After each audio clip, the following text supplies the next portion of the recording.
Did you know that you can easily set up two-factor authenticator on booking.com? I'm going to walk you through step by step what you need to do to get this set up. Now, once you sign into your account, click your profile on the upper right hand side and click on My Account. Now, here you want to scroll down and you will find Manage Account section. Click on the security settings here and you will see a bunch of options, one of which is two-factor authentication.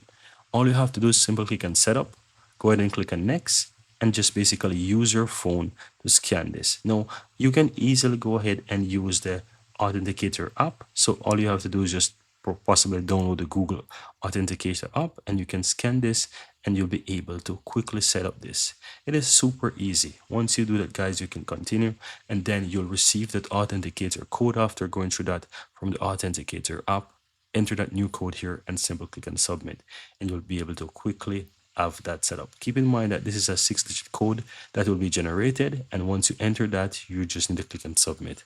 And that's all that you'll have to do, guys.